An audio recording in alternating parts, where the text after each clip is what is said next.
नमस्कार दोस्तों, आप सभी लोगों का एससीए में वेलकम है। जैसा कि केंद्रीय विद्यालय केवीएस का डिटेल्स नोटिफिकेशन आ चुका है और उसमें क्या आपकी योग्यता होगी, क्या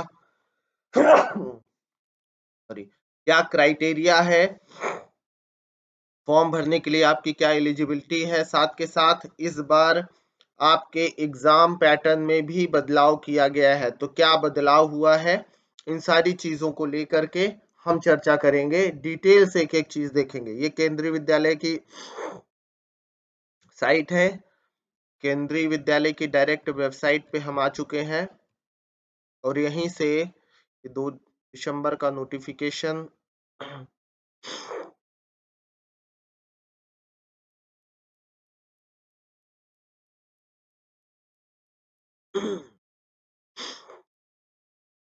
ये आपका नोटिफिकेशन डाउनलोड हो रहा है और डायरेक्ट नोटिफिकेशन के द्वारा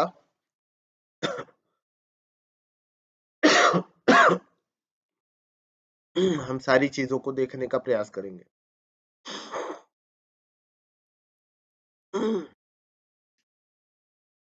ये आपका नोटिफिकेशन है।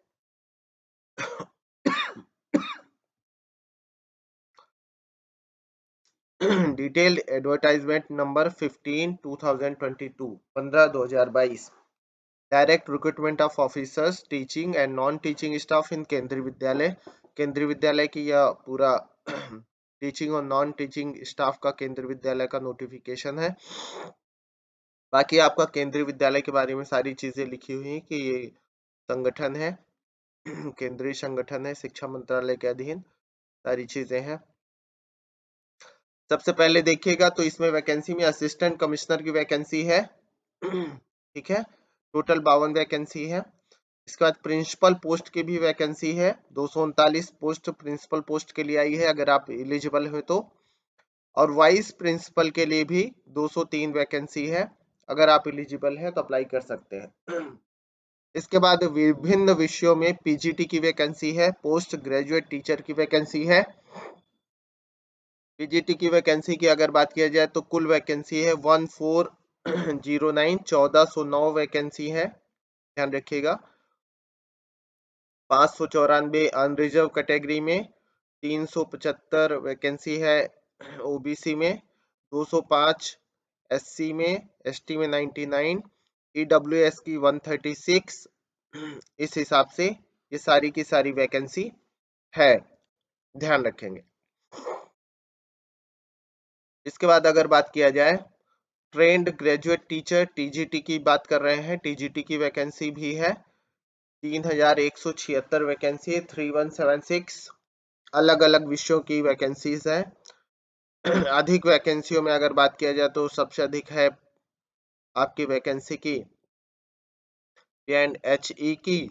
इसके बाद 175 मैथमेटिक्स की, 164 सोशल स्टडीज की, 163 इंग्लिश, 155 हिंदी। ये सारी वैकेंसीज हैं रिजर्व कैटेगरी में। ठीक है, टोटल 3176 वैकेंसीज हैं। लाइब्रेरियन की भी वैकेंसी है, प्राइमरी टीचर की भी वैकेंसी है। ठीक है, म्यूजिक टीचर की, और फिनेंस ऑफिसर की 4 वैकेंसी है। असिस्टेंट इंजीनियर की वैकेंसी है, सेक्शन ऑफिसर, हिंदी ट्रांसलेटर की भी वैकेंसी है, सीनियर सेक्रेटरीट असिस्टेंट की वैकेंसी है 322, जूनियर सेक्रेटरीट असिस्टेंट की वैकेंसी है, स्टेनोग्राफर की वैकेंसी है। तो टीचिंग और नॉन टीचिंग लेवल की वैकेंसी है। ठीक है, याद रखेंगे। तो ये आपकी पूरी वैकेंसी की डिटेल्स नोटिफिकेशन रही, और लगभग जो है 6500 पद की अगर बात किया जाए तो आपके किसकी वैकेंसी है, आपके प्राथमिक विद्यालय की वैकेंसी है। किसकी? प्राथमिक विद्यालय की वैकेंसी है, तो ध्यान रखेंगे। तो इस प्रकार से ये सारी वैकेंसी आपकी दी हुई है। इसमें क्राइटेरिया की बात कर लेते हैं। क्राइटेरिया है, एज लिमिट असिस्टेंट कमिश्नर के लिए 50 साल है। एकेडमिक होना चाहिए masters degree from recognised university with at least 45% marks, BEd और इक्विवेलेंट डिग्री। एक्सपीरियंस होना चाहिए पर्सन या holding the post of principal in the pay band of 15,600 3900 with grade pay of 7,600 pre revised level 12। ये सब अगर आप किए हैं तो आप असिस्टेंट कमिश्नर के लिए अप्लाई कर सकते हैं। कम से कम 3 साल तक आपने प्रिंसिपल के रूप में अगर काम किया है तो आप अप्लाई कर सकते हैं। ठीक है। प्रिंसिपल पोस्ट की बात किया जाए तो 35 ईयर्स से लेकर के 50 ईयर्स इसका एज लिमिट है। एकेडमिक होना चाहिए masters degree from recognised university आपके पास एमए हो, पीजी हो, बीएड हो। अनुभव होना चाहिए। अनुभव में principal in central state government autonomous organisation of central state government in pay the matrix level 12 78,800 से। ये सारी चीजें हैं। तो अगर आप इस पोस्ट पर काम कर चुके हैं, वाइस प्रिंसिपल के पोस्ट पर काम कर चुके हैं, तो आप प्रिंसिपल के लिए अप्लाई कर सकते हैं। ठीक है। पे मैट्रिक्स लेवल ये है आपका। अगर आप लेक्चरर के रूप में भी 8 साल तक काम कर चुके हैं तो आप अप्लाई कर सकते हैं। टीजीटी के रूप में अगर आपने 15 वर्ष तक सर्विस दी है तो आप अप्लाई कर सकते हैं प्रिंसिपल के लिए। वाइस प्रिंसिपल के लिए master degree from recognised university with at least 50% marks, BEd. Experience में 2 साल का experience of working on the post of vice principal in central state government या autonomous organisation of central state government. 6 years experience working of the PGT lecturer in Central Autonomous Organization of Central State Government। 10 साल TGT के रूप में काम कर चुके हो। तो ये सारा अगर आप अनुभव रखते हैं तो आप प्रिंसिपल और वाइस प्रिंसिपल के लिए भी अप्लाई कर सकते हैं। यानी आपको अनुभव होना चाहिए, आप किसी न किसी संस्था में पढ़ा रखे हो, 5 साल, 3 साल, 8 साल, 10 साल, जो भी अनुभव है अपनी पोस्ट के अनुसार, तो आप अप्लाई कर सकते हैं। पीजीटी के लिए कुछ नहीं, 40 साल एज लिमिट है दोस्तों। अगर फ्रेंड्स बात किया जाए तो 40 इयर्स तक एज लिमिट है।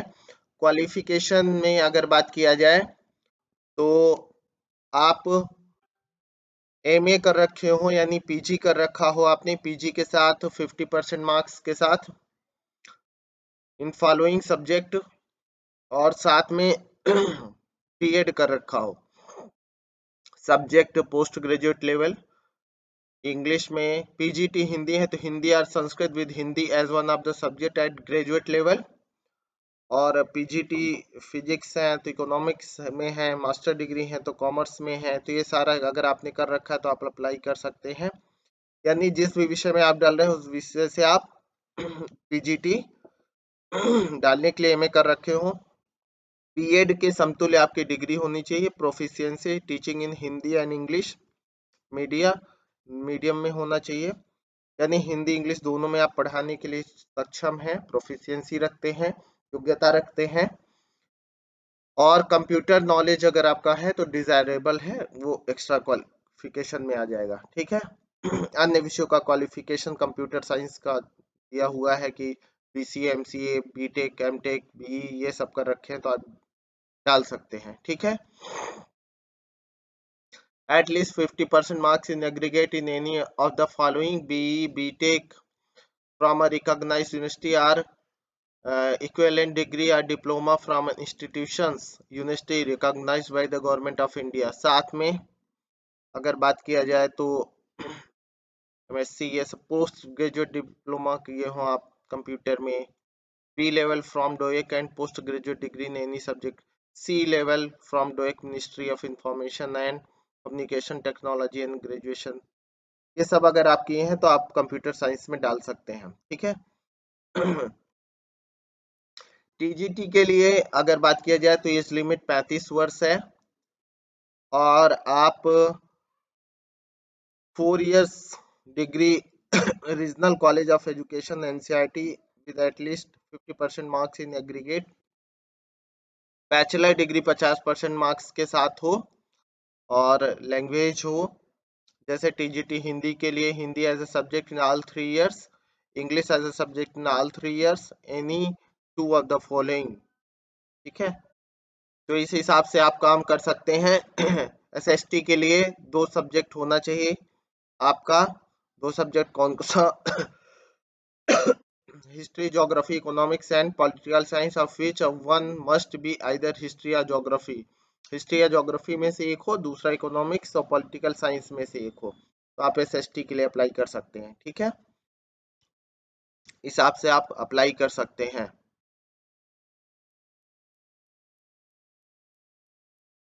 अब अगर बात किया जाए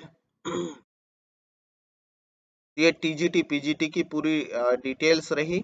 लाइब्रेरियन के लिए लाइब्रेरी से लाइब्रेरियन का आपने कोर्स कर रखा हो, ठीक है, तो अगर आप लाइब्रेरियन डालना चाहते हैं तो प्राइमरी म्यूजिक टीचर के लिए senior secondary school certificate with 50% marks और intermediate with 50% marks its equivalent and bachelor degree in music or equivalent from a recognised university, competence to take teach through English Hindi medium, desirable knowledge of computer.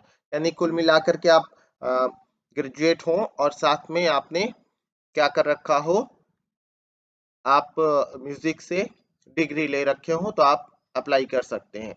Age limit finance officer की अगर बात किया जाए 35 है, और BCom aggregate post qualification audit and accounts, ये सारी चीजें हैं, तो आप अप्लाई कर सकते हैं। ठीक है,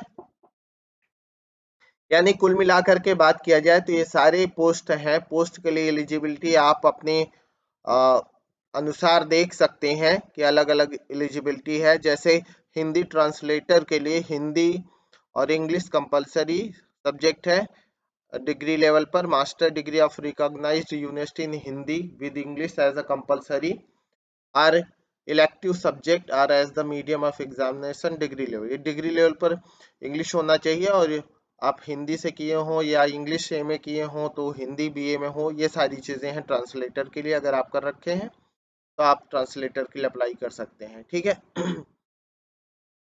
ध्यान रखिएगा। इसके अलावा graduate experience 3 years, LDC, central government, ये सब अगर आप कर रखे हैं तो सीनियर सेक्रेटरीट असिस्टेंट के लिए अप्लाई कर सकते हैं। ये आपके फॉर्म हैं जो आप अप्लाई करेंगे। अलग अलग एज रिलैक्सेशन है। शेड्यूल SC ST के लिए 5 साल का, ओबीसी के लिए 3 साल का, women all category for teaching post के लिए 10 साल का एक्सटेंशन है, एज रिलैक्सेशन है दोस्तों। ठीक है, केवीएस एम्प्लॉय के लिए कोई एज बार नहीं है, आप लगातार दे सकते हैं। 5 years फॉर जनरल्स, और अगर आपने सेंट्रल गवर्नमेंट की जॉब की है 3 साल तक, तब आप 5 साल की छूट जनरल को है, 8 साल की ओबीसी को है, और 10 साल की SC ST को है। यानी एक्स्ट्रा आपको एज बार मिला हुआ है, कितने वर्षों की छूट मिली हुई है। बाकी जम्मू कश्मीर और अन्य चीजों को लेकर के छूट है, एक्स सर्विसमैन को छूट है।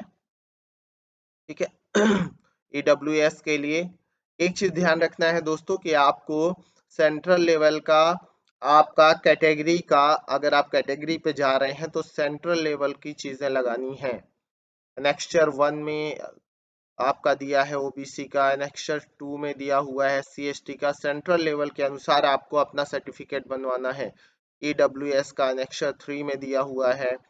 तो ये सारी चीजें हैं, इसी केंद्र की वेबसाइट पर है, उस आधार पर आप बनवा लीजिएगा अपना सर्टिफिकेट और उसी को लगाइएगा।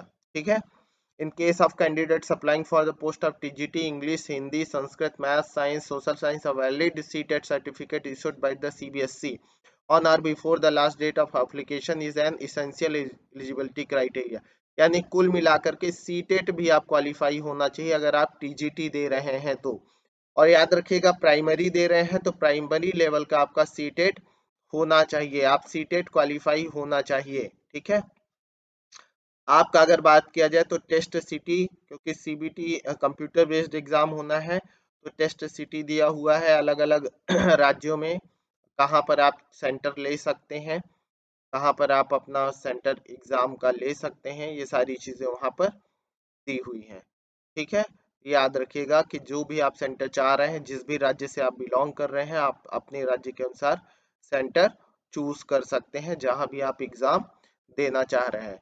जैसे कि अगर बात किया जाए तो उत्तर प्रदेश में आपका प्रयागराज है, आगरा है, अयोध्या है, बरेली है, बिजनौर है, गाजियाबाद है, गोरखपुर, झांसी, कानपुर, लखनऊ, मेरठ, मुरादाबाद, ये सारे शहर दिए हुए हैं। नोएडा, ग्रेटर नोएडा, सहारनपुर, वाराणसी, ये सारा है। उत्तराखंड में देहरादून, हल्द्वानी, रुड़की, ये सब दिया हुआ है। तो आप जो भी चूज करना चाहते हैं, आप अपना नियरेस्ट सेंटर चूज कर सकते हैं एग्जाम के लिए। ठीक है दोस्तों, आपको ऑनलाइन अप्लाई करना है फॉर्म, और जो आपको फीस जमा करनी है, फीस में हम केवल टीचिंग सब्जेक्ट में पीजीटी टीजीटी की 1500 रुपए फीस है, आपको 1500 रुपए डिपॉजिट करने हैं। अगर आप पीआईटी म्यूजिक दे रहे हैं तब भी आपको 1500 देना है। अन्य स्टेनोग्राफर आदि के लिए 1200 रुपए फीस दिया जा रहा है। ठीक है, 5 तारीख से ऑनलाइन फॉर्म अप्लाई हो जाएगा और 26 तक आप फॉर्म अप्लाई कर सकते हैं। कब तक? 26 तक आप फॉर्म केवीएस की वेबसाइट पर जा करके अपलोड कर सकते हैं, फॉर्म फिल कर सकते हैं। ठीक है फ्रेंड्स, तो ये आपका पूरा सिलेबस रहा, और इस सिलेबस के अकॉर्डिंग, सिलेबस नहीं एक नोटिफिकेशन रहा कि क्या एज लिमिट है, किस प्रकार से आपको चीजें देनी है।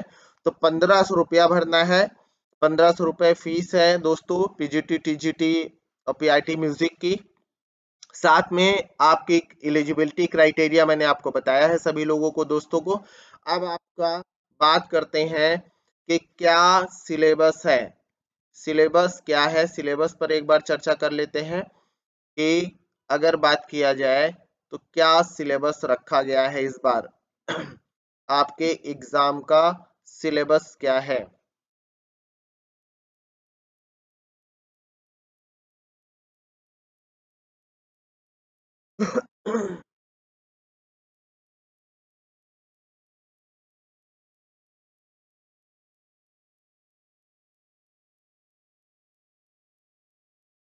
प्राइमरी टीचिंग के बारे में एक बार देख लेते हैं कि प्राइमरी टीचिंग,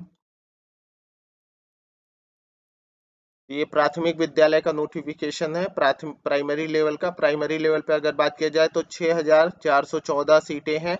आपको याद रखना है 6414 सीट है। और इसमें अगर बात किया जाए, एलिजिबिलिटी की बात करें, 30 इयर्स मैक्सिमम एज लिमिट है, 30 साल एज लिमिट है। क्वालिफिकेशन में senior secondary with at least 50% marks and 2 years diploma in elementary education हो आपका, या 4 इयर्स बैचलर बीएलएड हो, या स्पेशल एजुकेशन हो, या आपने बीएड कर रखा है तो बीएड के साथ आप ग्रेजुएट हो। तो ये सारी चीजें अगर आप हैं, और साथ में फर्स्ट पेपर सीटेट आपने क्वालिफाई किया हो, हिंदी इंग्लिश जान रहे हो, तो आप प्राइमरी के लिए अप्लाई कर सकते हैं। साथ में याद रखिएगा बीएड कैंडिडेट भी अप्लाई कर सकते हैं, मैंने आपको बताया। और महिलाओं के लिए छूट का वही क्राइटेरिया है, 10 साल वुमेन्स के लिए छूट है, एससी के लिए 5 इयर्स, ओबीसी के लिए 10 इयर्स, ये सारी छूट आपको दिया गया है कैटेगरी के अनुसार। ठीक है, याद रखेंगे। बाकी सेम चीजें हैं, मोड ऑफ आपका सेंटर वही है जो उसमें था, एग्जाम सेंटर वही दिए जा रहे हैं जो उसमें दिया गया था। ऑनलाइन आपको अप्लाई करना है, 1500 रुपये यहाँ भी फीस डिसाइड किया गया है। कितनी फीस है आपकी? 1500 रुपीज आपकी फीस है जो आप डिपॉजिट करेंगे। ठीक है, तो ये सारी चीजें हैं। एग्जाम डेट वही है, 5 तारीख से आप अप्लाई कर रहे हैं, और 26 तारीख तक आप, 26 दिसंबर 2022 तक आप अप्लाई कर सकते हैं। ठीक है, आपको कैटेगरी के अनुसार अपना फॉर्म बनवाना है, वो सारी चीजें आप कर लेंगे। ठीक है, अब स्कीम और सिलेबस की बात करते हैं, क्या एग्जाम पैटर्न रखा गया है इस बार का। तो चलिए एग्जाम पैटर्न पर बात कर लेते हैं। तो ये आपका नोटिफिकेशन एग्जाम पैटर्न का डाउनलोड हो रहा है। इस बार काफी ज्यादा बदलाव किया गया है दोस्तों। देखिए, अगर ये सब असिस्टेंट कमिश्नर आदि की पोस्ट के बारे में दिया गया है, मैं सीधे आपको केवल टीचिंग के पोस्ट के बारे में बताऊंगा कि क्या क्या चीजें इस बार पूछी जा रही हैं, कैसा आपका एग्जाम होगा, इस पर चर्चा करेंगे। तो टीचिंग पोस्ट पर आते हैं। टीचिंग पोस्ट में भी प्रिंसिपल, कई पोस्ट हो गई। प्रिंसिपल के बाद अगर बात करते हैं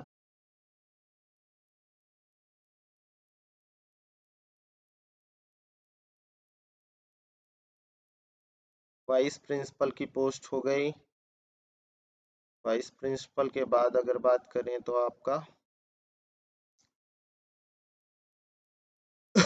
पीजीटी आ गया। दोस्तों देखिए, पीजीटी का एग्जाम अगर आप देने जा रहे हैं केवीएस का, तो आपको 180 नंबर के 180 प्रश्न करने हैं। ठीक है, 180 प्रश्न होंगे, 180 नंबर के होंगे, और साथ में 180 मिनट यानी 3 घंटे आपको मिलेगा। किसी भी सेक्शन के लिए कोई टाइम लिमिट नहीं है। एक टोटल 180 प्रश्न, 180 मिनट और 180 मार्क्स, याद रखिएगा। नेचर ऑफ क्वेश्चंस में अगर बात किया जाए दोस्तों, तो सबसे पहले लैंग्वेज के 20 नंबर के प्रश्न होंगे। 20 प्रश्न होंगे, 10 प्रश्न इंग्लिश के होंगे, 10 प्रश्न सामान्य हिंदी के होंगे। ठीक है, इसके बाद अगर बात करें तो जनरल अवेयरनेस, रीजनिंग और प्रोफिशिएंसी इन कंप्यूटर पर 20 प्रश्न होगा। करेंट अफेयर्स और जीएस जीके के 10 प्रश्न होंगे आपके। 5 प्रश्न आपके रीजनिंग के, 5 प्रश्न कंप्यूटर के होंगे। ठीक है, तो इस प्रकार के 20 प्रश्न यहाँ से आ रहे हैं। और आपका perspective on education and leadership पर 40 क्वेश्चन होगा। यानी अगर चाइल्ड एजुकेशन आदि से संबंधित चीजों की बात करें, जैसे अंडरस्टैंडिंग द लर्नर पर 15 क्वेश्चन, अंडरस्टैंडिंग टीचिंग लर्निंग पर 15 question, creating conductive learning environment पर, और school organisation, leadership, perspective in education पर 10 प्रश्न। तो इस प्रकार से 40 प्रश्न यहाँ से आने हैं। साथ में अगर बात किया जाए तो ये आपके प्रश्न हो गए 40 यहाँ से, 20 यहाँ, 40 20 60 और 20 यहाँ से 80 प्रश्न हो गए। 100 प्रश्न आपके सब्जेक्ट से आने हैं। जिस सब्जेक्ट का आप पेपर देने जा रहे हैं उस सब्जेक्ट के आपके 100 प्रश्न होंगे। जैसे आप हिंदी से दे रहे हैं, भूगोल से दे रहे हैं, या अन्य किसी इतिहास से दे रहे हैं, हिस्ट्री से दे रहे हैं, तो 100 प्रश्न आपको वहां से करने हैं। ठीक है, इस प्रकार से 180 प्रश्न होंगे।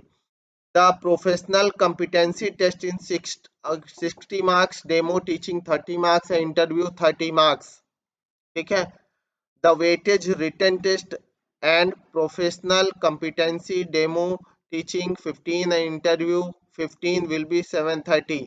यानी कुल मिलाकर के रिटन टेस्ट और आपका इंटरव्यू जो होगा उसका 70-30 का बेस बना करके 70% आपका रिटन टेस्ट का और 30% आपका इंटरव्यू का जोड़ करके मेरिट, फाइनल मेरिट बनाई जाएगी। उसी पर आपका रिजल्ट आएगा। ये पीजीटी का है, पोस्ट ग्रेजुएट टीचर का। अब ये बाकी डिटेल सिलेबस आपका दिया हुआ है। यहाँ पर अगर बात किया जाए तो वही टॉपिक दिया हुआ है कि क्या क्या आप टॉपिक पढ़ेंगे इसमें। ठीक है, ये सारा टॉपिक आप डाउनलोड कर सकते हैं। इसके बाद बात करते हैं टीजीटी की। तो टीजीटी में भी दोस्तों 180 प्रश्न ही आने हैं। सेम है, 20 प्रश्न आपका लैंग्वेज से, 10-10 प्रश्न, 10 हिंदी, 10 अंग्रेजी, 20 प्रश्न कंप्यूटर, रीजनिंग और जनरल अवेयरनेस से। जनरल अवेयरनेस और करंट अफेयर 10 प्रश्न, 5 क्वेश्चन आपका रीजनिंग का, 5 क्वेश्चन कंप्यूटर्स का आएगा। साथ में 40 प्रश्न वही है आपके अंडरस्टैंडिंग लर्नर 10 प्रश्न, अंडरस्टैंडिंग टीचिंग लर्निंग 15 क्वेश्चन, और school organisation, leadership, education, environment से 15 क्वेश्चन। तो 40 ये हुए, और 100 आपके सब्जेक्ट के प्रश्न होंगे। 100 यहाँ भी सब्जेक्ट का प्रश्न होगा। तो टीजीटी पीजीटी में सिलेबस में कोई चेंजेस नहीं है, सेम सिलेबस है। यानी सेम आधार पे आपका एग्जाम होना है। ठीक है, ये आपका इसका डिटेल सिलेबस दिया हुआ है। साथ में इसके बाद अगर हम बात करें पीआईटी की, तो पीआईटी में भी वही 180 प्रश्न आने हैं। 20 प्रश्न आपके लैंग्वेज के हैं, 10 हिंदी, 10 अंग्रेजी, कंप्यूटर, रीजनिंग और जीएस जीके करंट अफेयर्स के 10 क्वेश्चन, 20 क्वेश्चन, 10 10 10 वहां से, 5 5 वहां से। और यहाँ पर बस अंतर है पर्सपेक्टिव ऑन एजुकेशन, यानी आपका चाइल्ड डेवलपमेंट, इन्वायरमेंट, ऑर्गेनाइजेशन, इन सब को मिला करके 60 प्रश्न हो जाएगा दोस्तों। कितना? 60 प्रश्न हो जाएगा। और साथ में सब्जेक्ट स्पेसिफिक सिलेबस आपका 80 होगा। यहाँ पर भी 60 और 80 सब्जेक्ट में 80 हो जाएगा, ठीक है। बाकी 70-30 का ही आपका मेरिट बनेगा दो फ्रेंड्स, ठीक है। 70-30 को आधार बना करके, तो 70-30 को ही आधार बना करके आपकी कंप्लीट मेरिट तैयार होनी है फ्रेंड्स। तो इस प्रकार से आपने ये सिलेबस देखा।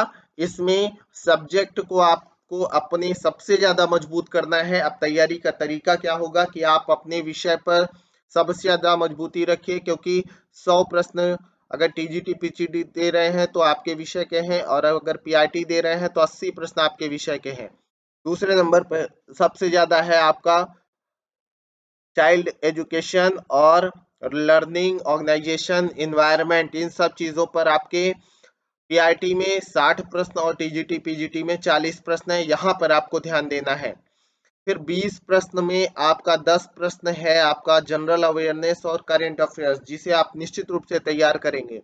इसके लिए लगातार मेरा वीडियो भी पड़ता है करंट अफेयर्स का, रोज 25 to 30 क्वेश्चंस आपको आपके चैनल पर डाला जाता है, तो आप जिसे जरूर देखिए, निश्चित रूप से लाभ मिलेगा। बहुत ज्यादा परेशान मत होइएगा, वैरी मत करिएगा, बहुत बड़ा बड़ा वीडियो मत देखिएगा, कम देखिए जो दिमाग में अब्सॉर्ब हो जाए। रीजनिंग का 5 प्रश्न है, कंप्यूटर का 5 प्रश्न है, साथ में जनरल हिंदी और जनरल अंग्रेजी के 10-10 प्रश्न है। इस प्रकार से अगर आप ध्यान देंगे तो आपकी तैयारी बेहतर हो जाएगी दोस्तों। तो ये नया सिलेबस है, नया पैटर्न है, इसके आधार पर आप चीजों को रन करिएगा। तो मुझे उम्मीद है कि सारी डिटेल्स आपको बेहतर लगी होंगी, और आप फॉर्म फिल करिए, फॉर्म फिल करके लग जाइए अभी से तैयारी में, क्योंकि समय बिल्कुल भी नहीं है, ठीक है। तो लगातार लगे रहेंगे, सतत लगे रहेंगे ईमानदारी से, तो आपको परिणाम पॉजिटिव मिलेगा, सकारात्मक रिजल्ट आएगा दोस्तों। साथ के साथ मेरे चैनल से जुड़ने के लिए चैनल को लाइक, शेयर और सब्सक्राइब करना बिल्कुल भी ना भूलिएगा। और लगातार करंट अफेयर्स का वीडियो पड़ता है, जनरल अवेयरनेस का वीडियो पड़ता है, जिसे जरूर देखिए। साथ के साथ सामान्य हिंदी का भी वीडियो मेरे द्वारा डाला जा रहा है, उसके कुछ महत्वपूर्ण प्रश्नों पर चर्चा करता हूं, जिसे आप जरूर देखिए, जो आपके लिए इम्पोर्टेंट है। तो दोस्तों, मैं सुधाकर सिंह आप सभी लोगों से विदा लेता हूं। कुछ नए इंफॉर्मेशन के साथ बहुत जल्दी मिलते हैं। तो have a good day, good luck, bye bye दोस्तों।